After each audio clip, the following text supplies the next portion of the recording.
Hello hi dear friends. അങ്ങനെ ഈസ്റ്ററിൻ്റെ തൊട്ട് തലേ ദിവസമാണ് നമ്മൾ ഈ വീഡിയോ കാണാൻ പോകുന്നത് അല്ലേ. അപ്പോൾ നാളെ ഈസ്റ്ററാണ്. എന്നോട് ഒരുപാട് പേര് കഴിഞ്ഞ വീഡിയോയുടെ താഴെ വന്നിട്ട് കമൻറ്റ് ചെയ്തിരുന്നു, ചേച്ചി ഇതുവരെ ഈസ്റ്റർ റെസിപ്പീസ് ഒന്നും ഇട്ടില്ലല്ലോ എന്നുള്ള കാര്യം. മറന്നിട്ടില്ല, ഞാൻ വിചാരിച്ചു ഈസ്റ്ററിൻ്റെ തലേ ദിവസം ഇട്ട് കഴിഞ്ഞാൽ നിങ്ങൾക്ക് ചൂടോടുകൂടി തന്നെ ഈസ്റ്ററിന് അത് വിഭവങ്ങളൊക്കെ ഉണ്ടാക്കാമല്ലോ. അപ്പോൾ ചിക്കൻ റോസ്റ്റിൻ്റെ പല ടൈപ്പ് നമ്മൾ ഉണ്ടാക്കിയിട്ടുണ്ട്. അപ്പോൾ ഈസ്റ്റർ, ക്രിസ്മസ് മുതലായ കാര്യങ്ങൾ വരുമ്പോൾ ചിക്കൻ റോസ്റ്റൊക്കെ വളരെ ഇമ്പോർട്ടൻ്റ് ആണ്. അപ്പോൾ ഓരോ പ്രാവശ്യം ഓരോ വ്യത്യസ്തമായ റോസ്റ്റ് ആയിക്കോട്ടെ. അപ്പോൾ ഈ പ്രാവശ്യവും ഞാൻ വിചാരിച്ചു നല്ലൊരു ചിക്കൻ റോസ്റ്റ്, ഇതൊരു തനി നാടൻ കേരള സ്റ്റൈൽ ചിക്കൻ റോസ്റ്റ് തന്നെയാണ്. നല്ലതായിട്ട് ഉണ്ടാക്കാം. അതായത് ചിക്കൻ വറുത്തിട്ടുണ്ടാക്കുന്ന ഒരു റോസ്റ്റാണ്, ഫ്രൈഡ് റോസ്റ്റാണ്. ഓക്കെ, അതും അതിനോടൊപ്പം ഞാൻ വിചാരിക്കണു ഒരു അപ്പം പോലൊരു കാര്യം, ദാറ്റ് ഈസ് അപ്പം തന്നെയാണ്. നമ്മുടെ സാധാരണയായിട്ട് നമ്മളിപ്പോൾ വട്ടയപ്പമോ അല്ലെങ്കിൽ പാലപ്പം അങ്ങനത്തെ കാര്യങ്ങൾക്ക് അപ്പുറത്തേക്ക് ഇത് കരിക്ക് അപ്പമാണ്. അതിങ്ങനെ നമ്മൾ ദോശക്കല്ലിൽ വെച്ച് ചെയ്യാൻ പറ്റിയ ഒരു കാര്യം. അത് രണ്ടും നല്ലൊരു കോമ്പിനേഷനാണ്. ഇത് നിങ്ങൾക്ക് ബ്രേക്ക്ഫാസ്റ്റ് വേണമെങ്കിലും ആകാം, അപ്പം ബ്രേക്ക്ഫാസ്റ്റിനാകാം, അതിൻ്റെ കൂടെ വേണമെങ്കിൽ റോസ്റ്റ് അപ്പോഴേ ആകാം, റോസ്റ്റ് ചിലപ്പോൾ ഉച്ചയ്ക്ക് ലഞ്ചിൻ്റെ കൂടെ ആകാം. അത് നിങ്ങളുടെ ചോയ്സാണ്. അപ്പോൾ എന്തായാലും ഒരു കോഴി, അതായത് 1.5 കിലോയുടെ ഫ്ലഷ് കിട്ടിയിട്ടുണ്ട് എനിക്ക്. ഒരു 1.800-ഒക്കെ ഒരു കോഴിയാണെങ്കിൽ അതിൻ്റെ ബാക്കി ഭാഗമൊക്കെ പോയിട്ട് ഒരു 1.500, 1.400 ആ സൈസിലൊരു കോഴിയൊക്കെ റെഡിയാക്കി വയ്ക്കുക. ഒന്നിനെ ഒരു 20 പീസായിട്ട് മുറിക്കുക, 1.5 കിലോയുടെ കോഴി. അപ്പോൾ നല്ല സൈസിലുള്ള പീസ് കിട്ടും. ഇനി അതിനൊരു മാറിനേഷൻ, 2 മാറിനേഷനാണ്. ആദ്യം ഇച്ചിരി നാരങ്ങാനീരും ഉപ്പും കൂടി ഇട്ട് നന്നായിട്ടൊന്ന് പുരട്ടി വെക്കണം. ഒരു അരമണിക്കൂർ വെച്ചാൽ ഏറ്റവും നല്ലത്. കാര്യം അത് എന്താ സംഭവിക്കുന്നത് വെച്ചാൽ നാരങ്ങാനീരോ അല്ലെങ്കിൽ വിനാഗിരിയോ ചേർത്തിട്ട് നമ്മൾ മിക്സ് ചെയ്താൽ നന്നായിട്ട് ആ ഉപ്പെല്ലാം പിടിക്കും ഉള്ളിലേക്ക്. അത് കഴിഞ്ഞിട്ട് ഒരു സെക്കൻഡ് മാറിനേഷന് ഒരു എന്താ പറയുക മസാല കുഴമ്പ് പോലെ ഉണ്ടാക്കിയിട്ട് അത് തേച്ച് പിടിപ്പിച്ചിട്ട് അതും ഒരു അരമണിക്കൂർ വയ്ക്കുക. എന്നിട്ട് നമ്മൾ വറുത്തെടുക്കുക. ഇങ്ങനെ കുറച്ച് പ്രോസസ്സ് ഉണ്ട്. അപ്പോൾ കറക്റ്റാണ്, ഈസി ആയിട്ട് ചെയ്യാം. 1 by 1 ആയിട്ട് കണ്ടോളൂ. ചിക്കൻ കഴുകി വൃത്തിയാക്കിയ പീസസ് ഇതെല്ലാം ഇങ്ങനെ വയ്ക്കാം. ഇത് 20 പീസായിട്ടാണ് മുറിച്ച്, 1.5 കിലോയുടെ കോഴി. അത്യാവശ്യം വലുപ്പമുണ്ട്, കണ്ടില്ലേ. റോസ്റ്റിന് പറ്റിയൊരു പീസാണ്. ലെഗ് പീസ് അങ്ങനെ തന്നെ ഇടുക, അതിനെ ചെറുതാക്കണ്ട. ഈ ലെഗ് പീസിനെ ചെറുതായിട്ടൊന്ന് വരഞ്ഞു കൊടുക്കാം, ഉള്ളിലേക്ക് മസാലയൊക്കെ കയറട്ടെ. ഇനി ഇതിലേക്ക് കുറച്ച് ഉപ്പ്, ആ ഇറച്ചിക്ക് ഉള്ളിലേക്ക് പിടിക്കാനുള്ള ഉപ്പാണ് ഞാനിപ്പോൾ ചേർക്കുന്നത്. അതോടൊപ്പം ഒരു നാരങ്ങയുടെ നീര്, ഏകദേശം ഒരു 2 ടേബിൾ സ്പൂണോളം നാരങ്ങ നീരെന്ന് പറയാം. ഇത് ഫസ്റ്റ് മാരിനേഷനാണ് കേട്ടോ. ഇതിപ്പോൾ ഈ ഉപ്പൊക്കെ നന്നായിട്ട് ചിക്കൻ്റെ ഉള്ളിലേക്ക് പിടിക്കും. ഇതൊരു സൈഡിലേക്ക് മാറ്റി വയ്ക്കാം. ഇതൊരു 1/2 hour ഇങ്ങനെ ഇരിക്കണം. അത് കഴിഞ്ഞിട്ടാണ് അടുത്ത മസാല ചേർക്കുന്നത്. ഇപ്പോൾ ഒരു അരമണിക്കൂർ സമയമൊക്കെ ആയി. ചിക്കൻ മാരിനേറ്റഡ് ആയിട്ടിരിക്കുന്നു, ഫസ്റ്റ് മാരിനേഷൻ്റെ. അപ്പോൾ ഇത് രാവിലെ തന്നെ ചിക്കനെ നമ്മൾ കട്ട് ചെയ്ത് ആദ്യം നാരങ്ങാനീരും ഉപ്പും പുരട്ടി അങ്ങ് വെക്കുക. പിന്നെ ഒരു അരമണിക്കൂർ കഴിഞ്ഞിട്ട് ബാക്കി കുറച്ച് പൊടികൾ, അതായത് മഞ്ഞൾപ്പൊടി, മുളക് പൊടി, കുരുമുളക് പൊടി ചേർത്തിട്ട് വീണ്ടും ഒരു മിക്സ് ചെയ്തിട്ട് വീണ്ടും അത് മാറ്റി വയ്ക്കുക, അടച്ചിട്ട് വയ്ക്കുക. അത് കഴിഞ്ഞിട്ട് പിന്നെ നമ്മളൊരു മസാല പേസ്റ്റ് പോലെ ഒന്ന് കുഴച്ച് വയ്ക്കുക. ബാക്കി കാര്യങ്ങളൊക്കെ അരിഞ്ഞിട്ട് വൈറ്റൽസൊക്കെ തുടങ്ങാം. അപ്പോൾ ഇതിപ്പോൾ പൊടികൾ ഇടാൻ പോവുകയാണ് ഇതിനകത്ത്. സെക്കൻഡ് മാരിനേഷന് നോക്കിക്കോളൂ. ഒരു 1/4 ടീസ്പൂൺ മഞ്ഞൾപ്പൊടി, ഒരു 1/2 ടീസ്പൂൺ കുരുമുളക് പൊടി, ഒരു 1.25 ടേബിൾ സ്പൂൺ പിരിയൻ മുളകിൻ്റെ പൊടി,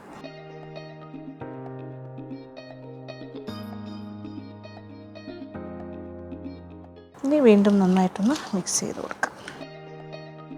ഫസ്റ്റ് മാരിനേഷൻ കഴിഞ്ഞാൽ ജ്യൂസി ആയിട്ടിരിക്കുവാണ് ചിക്കനെല്ലാം. ആഹാ, ഇനി ഇതിങ്ങനെ തേച്ച് പിടിപ്പിക്കും. ഈ അരമണിക്കൂറെന്ന് ഞാൻ പറയുന്ന ഒരു മിനിമം ടൈമാണ്. അരമണിക്കൂർ എന്നുള്ള 1 മണിക്കൂറോ 2 മണിക്കൂറോ ഒക്കെ ഇരുന്നാലും കൂടുതൽ സ്വാദുണ്ടാകുകയുള്ളൂ. അത് കുഴപ്പമില്ല, ഇഷ്ടമുള്ള പോലെയൊക്കെ ചെയ്യാം. എത്ര സമയം വേണമെങ്കിലും വയ്ക്കാം. ഒരു 2-3 മണിക്കൂറൊക്കെ വയ്ക്കുകയാണെങ്കിൽ ഇങ്ങനെ പുരട്ടിയിട്ട് ഫ്രിഡ്ജിൻ്റെ താഴത്തെ തട്ടിൽ ഒരു ക്ലിങ് ഫിലിം കൊണ്ട് റാപ്പ് ചെയ്തിട്ടോ അല്ലെങ്കിൽ ഒരു അടപ്പ് കൊണ്ട് അടച്ചിട്ടോ വെച്ചാൽ മതി, കൂടുതൽ സമയം ഇരിക്കുകയാണെങ്കിൽ. ഇത് ശരിക്കും പറഞ്ഞാൽ ഓവർനൈറ്റ് മാരിനേഷനും ഓക്കെയാണ്. തലേദിവസം രാത്രി തന്നെ ഇതെല്ലാം ചെയ്തിട്ട് ഈ ഒരു കണ്ടീഷനിലാക്കി അടച്ചിട്ട് ക്ലിങ് ഫിലിം കൊണ്ട് കവർ ചെയ്തിട്ട് ഫ്രിഡ്ജിൻ്റെ താഴത്തെ തട്ടിൽ വെച്ചാൽ പിറ്റേ ദിവസം രാവിലെ കുറേ കൂടി നല്ല എന്താ പറയുക പിടിച്ചിരിക്കും എല്ലാ കാര്യങ്ങളും. ഇത് 1/2 മണിക്കൂർ നമുക്ക് വെയിറ്റ് ചെയ്യാം. ഇപ്പോൾ ഏകദേശം ഒരു അരമണിക്കൂറെല്ലാം കഴിഞ്ഞു. ഇച്ചിരി കൂടെ ഇരുന്നാൽ നല്ലതായിരുന്നു, പക്ഷെ നമുക്ക് സമയമില്ലല്ലോ. ഇനി എണ്ണ ചൂടാക്കാൻ വയ്ക്കാം. വറുത്ത് കോരുകയാണ് ചെയ്യണത്. നല്ല ശുദ്ധമായ വെളിച്ചെണ്ണയിൽ ചെയ്താൽ കൂടുതൽ നല്ലത്. എണ്ണയെല്ലാം ചൂടായി. ഇനി ഓരോന്നായിട്ട്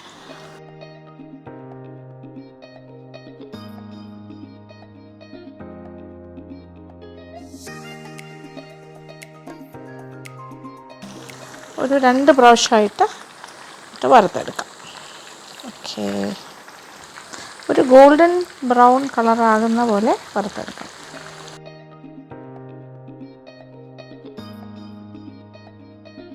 അപ്പോൾ ആദ്യം ഇട്ടത് അത്രയും നന്നായിട്ട് പാകത്തിന് ഇതൊരു ഗോൾഡൻ ബ്രൗൺ കളറായിട്ട് നമ്മളിങ്ങനെ സാധാരണ വറുക്കുന്ന പോലെ വറുത്തെടുക്കുന്നു. ഓക്കെ, നമ്മുടെ ഒരു ഫ്രൈഡ് ചിക്കൻ റോസ്റ്റാണ് ചെയ്യുന്നത്. ആ ഒരു വ്യത്യാസമുണ്ട്. അപ്പോൾ ഇങ്ങനെ വറുത്തെടുത്തിട്ടാണ് റോസ്റ്റ് ആക്കുന്നത്.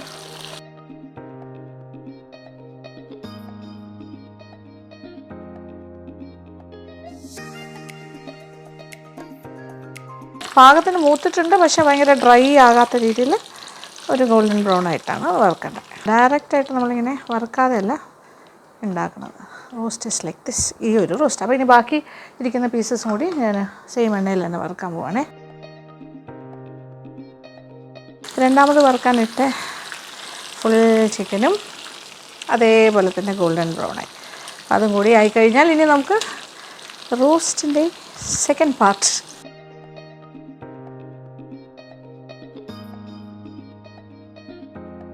അപ്പോൾ ചിക്കൻ ഫുൾ വറുത്ത് കഴിഞ്ഞു. ബാക്കിയെല്ലാം ഞാൻ പെട്ടെന്ന് തന്നെ ഈ ഒരു സമയം കൊണ്ട് അരിഞ്ഞെടുക്കുകയും ചെയ്തു. അപ്പോൾ ടൈം ലാഭിക്കണമല്ലോ, അപ്പോൾ അല്ലെങ്കിൽ ഭയങ്കര ലെങ്തി വീഡിയോ ആയിക്കോളും. എണ്ണയിൽ നിന്നും അതിൻ്റെ മേജർ പാർട്ട് ഞാനൊരു സ്റ്റീൽ പാത്രത്തിലേക്ക് ചൂടോടുകൂടി ഒഴിച്ചു വെച്ചു.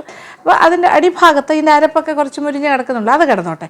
അതും ഒരു 2-3 ടേബിൾ സ്പൂണോളം എണ്ണയും ബാക്കിയുണ്ട്. അതിലേക്കാണ് നമ്മളിത് വഴറ്റൽ പ്രക്രിയ ആരംഭിക്കാൻ പോകുന്നത്.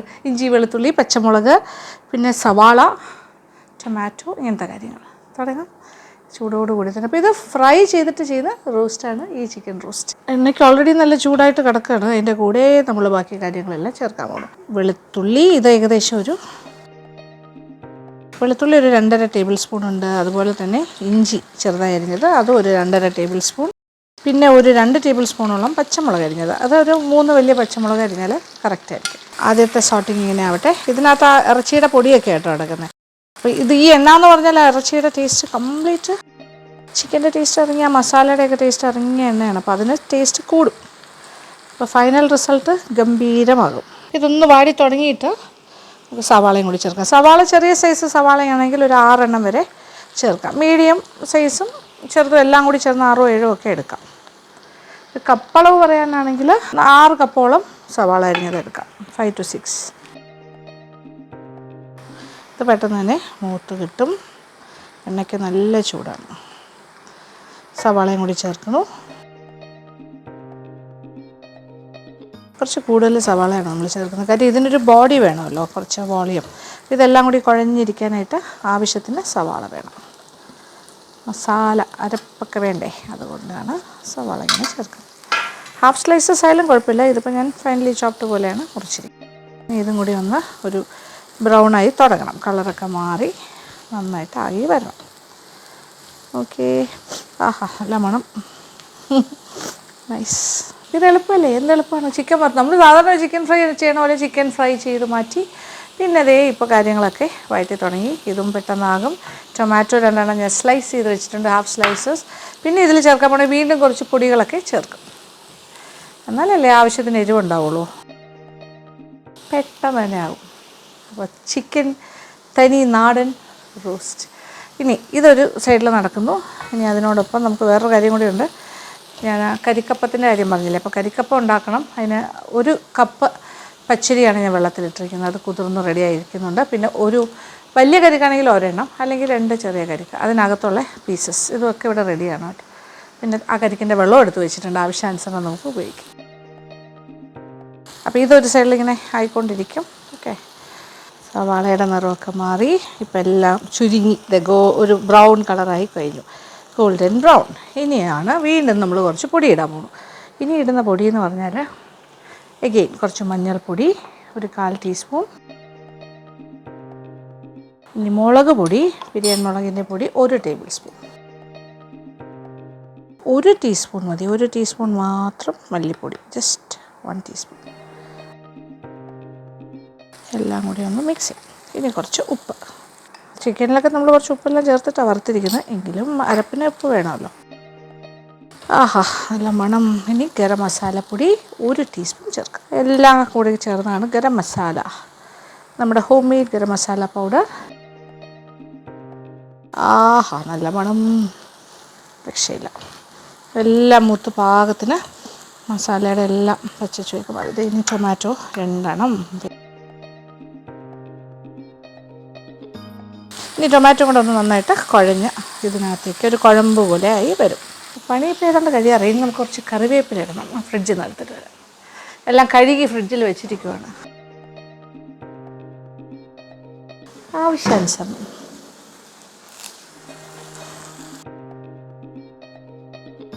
കുറച്ച് കൂടുതൽ ഇരിക്കട്ടെ, നല്ല മണം വരും.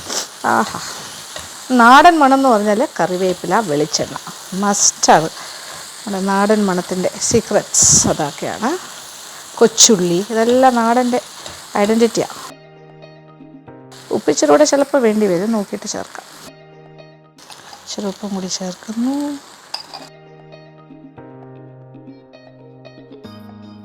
നമ്മൾ ഈ നാടൻ എല്ലാവർക്കും നാടൻ ഭയങ്കര ഇഷ്ടമല്ലേ? കേരള തനി ടിപ്പിക്കൽ, അതിന് മസ്റ്റ്.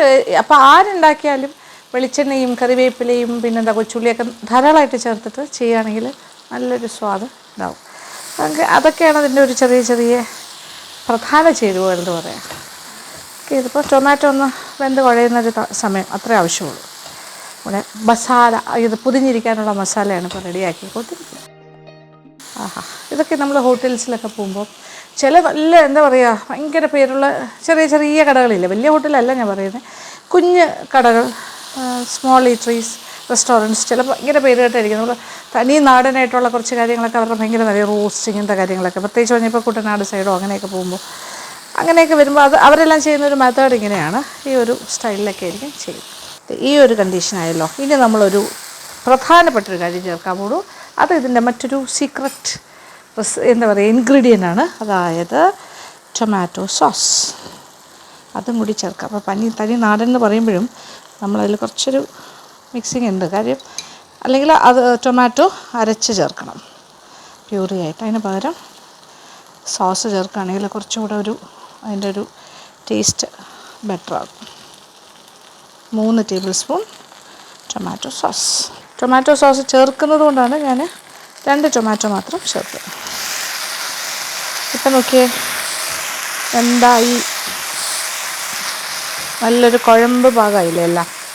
ഉപ്പൊക്കെ ടെസ്റ്റ് ചെയ്യട്ടെ, ഒരു ഐഡിയ കിട്ടും.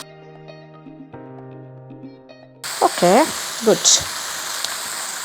എരിവ് അങ്ങനത്തെ കാര്യങ്ങളൊക്കെ ആവശ്യത്തിനുണ്ടോ എന്ന് നോക്കാൻ പറ്റിയ സമയം ഇതാണ്. ഇതിനകത്തേക്കാണ് നമ്മൾ ചിക്കൻ ചേർക്കാൻ പോകുന്നത്. ഒരല്പം വെള്ളം വേണമെങ്കിൽ ഈ ഒരു സ്റ്റേജിൽ ചേർത്ത് കൊടുക്കാം. കുറച്ചുകൂടി ഒരു എന്താ പറയുക ഗ്രേവി ഇങ്ങനെ കുഴഞ്ഞ് അതിൽ പിടിച്ചിരിക്കണം എന്നുണ്ടെങ്കിൽ ഒരല്പം വെള്ളം നിർബന്ധമില്ല, വേണമെന്നുണ്ടെങ്കിൽ മാത്രം. ഇല്ലെങ്കിൽ ആ ഒരു ഡ്രൈ ഫോമിൽ തന്നെ ചിക്കൻ്റെ പീസസ് ഇട്ട് വഴറ്റിയെടുക്കും. ഇതിപ്പോൾ ഞാനൊരു 1/2 കപ്പോളം വെള്ളം ചേർക്കും. ഇനി വറുത്ത ചിക്കൻ അതിലേക്ക് ചേർക്കാം. ആഹാ, നൈസ്, നല്ലൊരു മിക്സി. പിന്നെ മസാലയൊക്കെ ഇങ്ങനെ ഇതിൽ പറ്റി പുരണ്ടിരിക്കുന്ന ഒരു പാകമാക്കിയാണ് എടുക്കുന്നത്. തീയെല്ലാം നന്നായിട്ട് കുറച്ച് കൊടുക്കുക. ഇപ്പോൾ ചിക്കനിലൊക്കെ പറ്റിയിരിക്കുന്ന എണ്ണയെല്ലാം അതിൻ്റെ അരപ്പെല്ലാം ഇതിലേക്ക് തന്നെ പോട്ടെ. ആഹാ, നൈസ്. ഇങ്ങനെ അരപ്പെല്ലാം ഇങ്ങനെ പൊതിഞ്ഞിരിക്കുന്ന പാകമായി കഴിഞ്ഞു. അപ്പോൾ ചെറിയ തീയിലൊരു 5 മിനിറ്റ് കിടന്നോട്ടെ, അത് കഴിഞ്ഞിട്ട് ഓഫ് ചെയ്യാം. അപ്പോൾ ഇതിൽ വെള്ളം ചേർക്കുക എന്നുള്ളത് ഓപ്ഷണലാണ്. ഇതിങ്ങനെ ആ ഒരു ഡ്രൈ മസാലയിൽ ഇങ്ങനെ പുരണ്ടിരിക്കുന്ന പോലെ അങ്ങനെയും ചെയ്യാം. അല്ലെങ്കിൽ ഒരു 1/2 മുതൽ 1 കപ്പ് വെള്ളം വരെ ഒഴിച്ചിട്ട് അതൊന്ന് ഇങ്ങനെ ആയി വരുമ്പോൾ, ഇങ്ങനെ ടൈറ്റായി വരുമ്പോൾ ഈ ചിക്കൻ ഇട്ട് ഇങ്ങനെ ഇളക്കുക. അപ്പോൾ ഇങ്ങനെ കുഴഞ്ഞ് ചിക്കനിലിങ്ങനെ പിടിച്ചിരിക്കുക, നല്ലതായിട്ട് ചിക്കനും ഇച്ചിരി കൂടെ സോഫ്റ്റ് ആകും, നല്ലൊരു കുഴമ്പ് പോലെ കാണുകയും ചെയ്യും. Roast is ready. മണം രക്ഷയില്ല. ഇനി ഞാൻ എന്താ ചെയ്യാൻ പോകണമെന്ന് അറിയാം, ഒരു പാത്രത്തിലേക്ക് മാറ്റിയിട്ട് കാണിച്ചാൽ. കുറച്ച് ഫ്രഷ് കറിവേപ്പില ഞാൻ എക്സ്ട്രാ ചേർക്കാൻ പോകുന്നു. മണവും ഗുണവും കൂടും. ഇത് കാണുമ്പോൾ അറിയില്ല എന്താ ടേസ്റ്റ് ആയിരിക്കാം. അങ്ങനെ ഈസ്റ്ററിന് സ്പെഷ്യൽ നമ്മുടെ ഫ്രൈഡ് ചിക്കൻ റോസ്റ്റ്.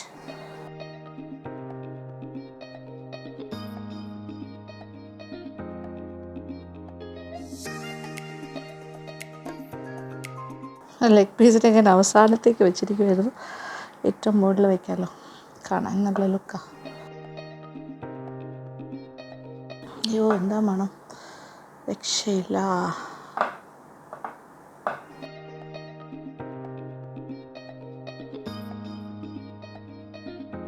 അപ്പോൾ ഇപ്പോൾ നോക്കിയാൽ നമ്മുടെ റോസ്റ്റ് ഈസ് റെഡി. ഇനി വേണമെങ്കിൽ കുറച്ച് മല്ലിയില കൊണ്ട് അലങ്കരിക്കും. അപ്പോൾ ഞാൻ വിചാരിച്ചു എൻ്റെ കയ്യിൽ മല്ലിയില ഉണ്ട്, പിന്നെ എനിക്കിഷ്ടമാണ്, നിങ്ങൾ നോക്കിയിട്ട് ചെയ്താൽ മതി. ഏറ്റവും മേളിലായിട്ട് ഇച്ചിരി ഇട്ട് കൊടുക്കാം. അതും കൂടി ഇടുമ്പോഴാണ് ഒരു ഭംഗി, കുറച്ചുകൂടി ഒരു കോൺട്രാസ്റ്റൊക്കെ കിട്ടില്ലേ.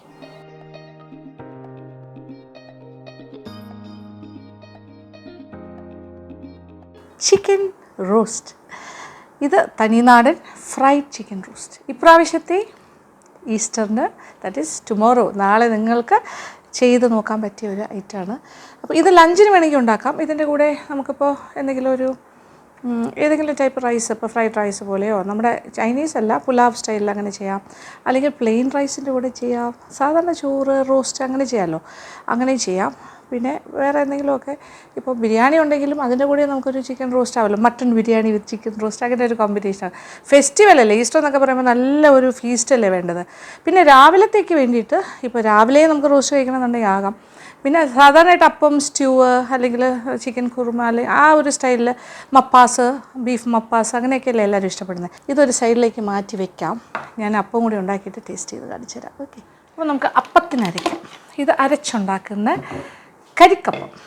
കരിക്കതേ ഒരു 2 മീഡിയം സൈസ് കരിക്കായിരുന്നു, അതിനകത്തുള്ള ഭാഗമെല്ലാം എടുത്തു. ഞാൻ 1 കപ്പ് കരിക്കിൻ്റെ വെള്ളവും സേവ് ചെയ്ത് വെച്ചിട്ടുണ്ട്, ബാക്കി ഞാൻ കുടിച്ചു. ഇനി അരയ്ക്കാൻ പോവാണ്.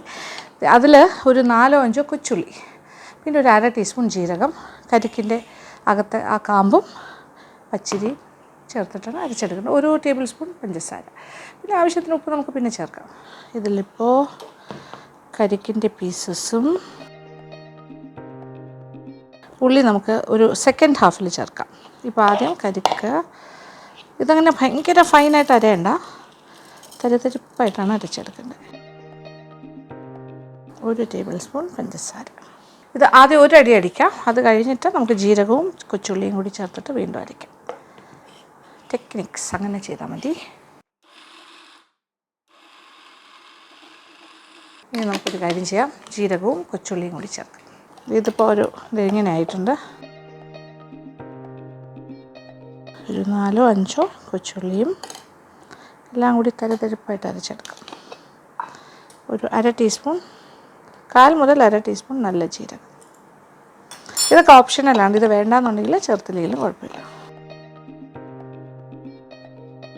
ഒരല്പം തേങ്ങാ വെള്ളം കൂടി ഒഴിച്ചു കൊടുക്കാം, ആ തേങ്ങയുടെ ടേസ്റ്റ് കയറും. ദിസ് ഇസ് കരിക്ക് വാട്ടർ. ചെറിയ തരിതരിപ്പായിട്ടാണ് അരയ്ക്കേണ്ടത്, അതാണ് ഞാനിങ്ങനെ ഇടയ്ക്കിടയ്ക്ക് ഇങ്ങനെ നോക്കുന്നത്. 1 അടിയും കൂടി അടിക്കാം. അത്യാവശ്യം ചെറിയ തരിതരിപ്പായിട്ട് തന്നെ അരച്ചെടുത്തിട്ടുണ്ട്.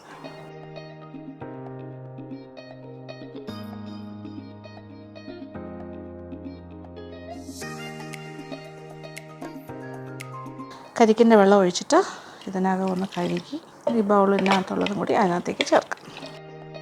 ഇനി ഇതിനകത്തേക്ക് ആവശ്യത്തിനുള്ള ഉപ്പ് ചേർക്കാം. പിന്നെ 1 നുള്ള് സോഡാപ്പൊടി, 1 നുള്ളെന്ന് പറയുമ്പോൾ ഒരു 1/4 ടീസ്പൂൺ വരും ഏകദേശം. ഇതും കൂടി ആയപ്പോഴാണ് 1 നുള്ള് കംപ്ലീറ്റ് ആയത്. ഓക്കെ, ഇനി ഇതൊന്ന് മിക്സ് ചെയ്ത് കൊടുക്കാം. അപ്പോൾ അതിനാണ് മിക്സി കഴുകിയ വെള്ളമുണ്ട്, നന്നായിട്ടൊന്ന് യോജിപ്പിക്കാം.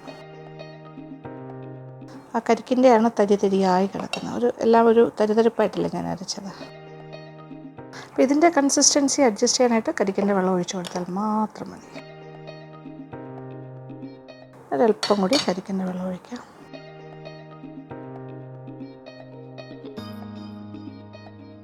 അപ്പോൾ നന്നായിട്ടൊന്ന് മിക്സ് ചെയ്ത് വെക്കുന്നു. അപ്പോൾ ഇതിൻ്റെ കൺസിസ്റ്റൻസി നോക്കിയിട്ട് ഒരുപാട് ലൂസ് ആക്കണ്ട, കുറച്ച് തിക്കായിട്ട് തന്നെ, പക്ഷേ ആവശ്യാനുസരണം നമ്മൾ കരിക്കിൻ്റെ വെള്ളം ഒഴിച്ചിട്ട് മിക്സ് ചെയ്യണം. ഇനി ഇതൊരു 20 to 30 മിനിറ്റ്സ്, ഒരു അരമണിക്കൂർ ഇരുന്നാൽ ഏറ്റവും നല്ലത്. അപ്പോൾ എനിക്ക് തോന്നുന്നു നമ്മളിപ്പോൾ ചിക്കൻ റോസ്റ്റ് ഉണ്ടാക്കുകയാണെങ്കിൽ ആദ്യം ഇതുണ്ടാക്കി മാവുണ്ടാക്കി വെച്ചിട്ട് പിന്നെ ചിക്കൻ റോസ്റ്റ് ഉണ്ടാക്കിയാൽ മതി. ആ സമയം കൊണ്ട് ഇത് കറക്റ്റായിരിക്കും. പിന്നെ നമുക്ക് അപ്പവും കൂടി ഉണ്ടാക്കി തുടങ്ങാം. ഇത് ദോശ പോലെ ഉണ്ടാക്കുന്ന അപ്പമാണ്. ഇതാണ് കരിക്കപ്പം. മധുരമൊക്കെ ഓരോരുത്തരുടെ ഇഷ്ടമാണ്. ഇതിപ്പോൾ 1 ടേബിൾ സ്പൂൺ പഞ്ചസാര, വേണമെങ്കിൽ ഇച്ചിരി കൂടെ ആകാം. പക്ഷേ നമുക്ക് ഇറച്ചിയൊക്കെ കൂട്ടി കഴിക്കുമ്പോൾ അധികം മധുരം വേണ്ടല്ലോ. 20 മിനിറ്റ്സ് കഴിഞ്ഞിട്ടാണ് ഉണ്ടാക്കാൻ പോണേ. ഓക്കെ, ഒരു 20 മിനിറ്റ്സ് വെയിറ്റ് ചെയ്തു. അതെ, നല്ല മാവ് നല്ല പൊലിച്ച് വന്നിട്ടുണ്ട്. അടുപ്പ് കത്തിക്കാം. ദോശക്കല്ലോ നോൺ സ്റ്റിക്കോ എന്തെങ്കിലും വെച്ചിട്ട് ഒന്ന് എണ്ണ തടവിയിട്ട് ചുട്ടു കൊടുക്കാം.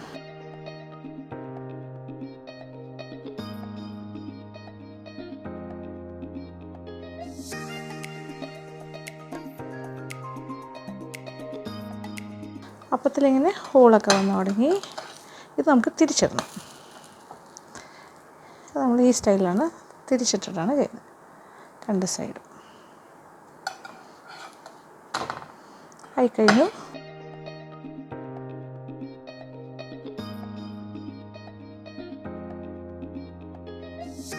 കല്ല് ചൂടായി.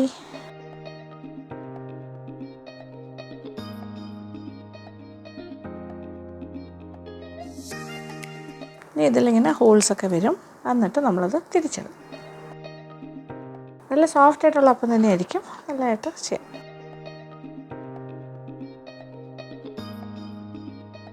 പരത്തണം എന്നില്ല, അത് സ്വന്തമായിട്ട് ഇങ്ങനെ ഒന്ന് സ്പ്രെഡ് ആയിക്കോളും.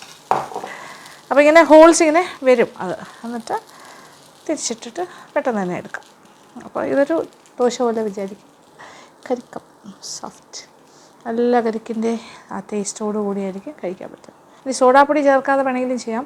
കരിക്കിൻ്റെ വെള്ളം തലേ ദിവസം നമ്മൾ കരിക്കിൻ്റെ വെള്ളത്തിൽ ഇച്ചിരി പഞ്ചസാര ഇട്ട് വെച്ചിട്ട് ഈ സമയത്ത് എനിക്ക് തോന്നുന്നൊരു ഇപ്പോൾ നമ്മളിതിൽ കരിക്കിൻ്റെ വെള്ളം ചേർത്തില്ലേ, അതിന് പകരം ഒരു 1/2 കപ്പ് കരിക്കിൻ്റെ വെള്ളം മാറ്റി വെച്ചിട്ട് അതിൽ ഇച്ചിരി 1 ടീസ്പൂൺ പഞ്ചസാര ഇട്ട് വെച്ചേക്കുക തലേ ദിവസം. അത് കറക്റ്റ് പിറ്റേ ദിവസം നമ്മൾ അരയ്ക്കുന്ന സമയത്ത് അതൊഴിച്ച് എടുക്കുകയാണെങ്കിൽ സോഡാപ്പൊടിയേ ചേർക്കേണ്ട ആവശ്യമില്ല. ഇപ്പോൾ ഇതിങ്ങനെ ഹോൾസ് ഇങ്ങനെ വരുന്നുണ്ടോ, ഓട്ടാസായിട്ട് ഇങ്ങനെ പൊട്ടി. അതിൻ്റെ അർത്ഥം നല്ല കറക്റ്റ് അത്യാവശ്യം ഫെർമെൻറ്റഡ് ആണ്. അത് പുളിയൊന്നും ഉണ്ടാവില്ല, കാര്യം ഇതൊരു ഇൻസ്റ്റൻ്റായിട്ട് പെട്ടെന്ന് ചെയ്യുന്നതല്ലേ.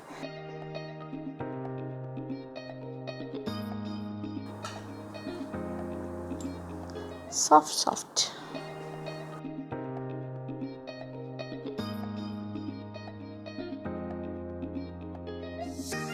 അങ്ങനെ ലാസ്റ്റ് കരിക്ക് ദോശ എന്നാണ് ശരിക്കും പറഞ്ഞതിന് പറയേണ്ടത്. കരിക്കപ്പം എന്നല്ല, കരിക്ക് ദോശ. അങ്ങനെ കരിക്ക് ദോശയുടെ last one is also getting ready. അപ്പോൾ ഈ അളവിൽ നിന്നും ഒരു 7 or 8 കരിക്ക് ദോശ ഉണ്ടാക്കാം. ഓക്കെ, അപ്പോൾ നമുക്ക് അളവ് നോക്കിയിട്ട് ചെയ്താൽ മതി. ഇതിപ്പോൾ 1 കപ്പ് പച്ചരിയിലാണ് ഉണ്ടാക്കിയത്. അപ്പോൾ ഒരു 7 to 8 ഈ സൈസാണെങ്കിൽ 7, കുറച്ചുകൂടി യൂണിഫോമായിട്ട് ചെയ്യുകയാണെങ്കിൽ 8 കിട്ടാം ഒരുപോലത്തെ. ഞാനിപ്പോൾ 1 വലുത് 1 ചെറുത് അങ്ങനെ 1-2 മാറ്റമുണ്ട്.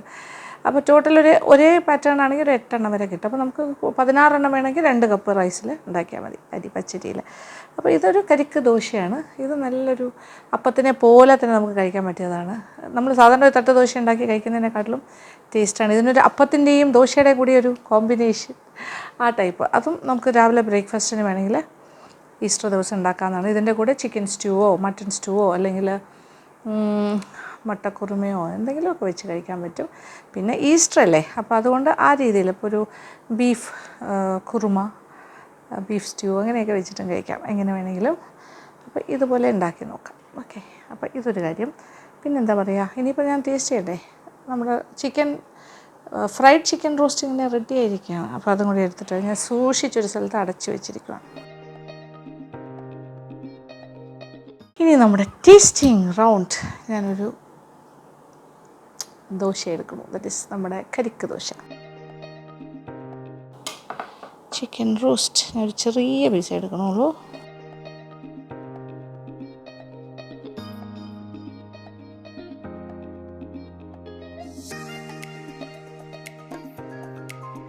പിന്നെ ദോശയുടെ ഉൾഭാഗമൊക്കെ നോക്കുള്ളൂ, സോഫ്റ്റാണ്.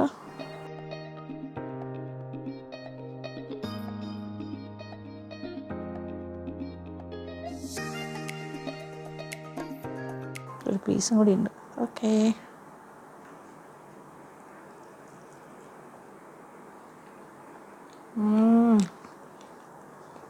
അടിപൊളി. ആഹാ, ചിക്കൻ റോസ്റ്റിൻ്റെ ആ ഒരു അരപ്പൊക്കെ വെരി ടേസ്റ്റി. ആൻഡ് ആ ചിക്കൻ ഇങ്ങനെ ഫ്രൈഡ് ആയതുകൊണ്ട് അത് വേറൊരു സ്വാദ്.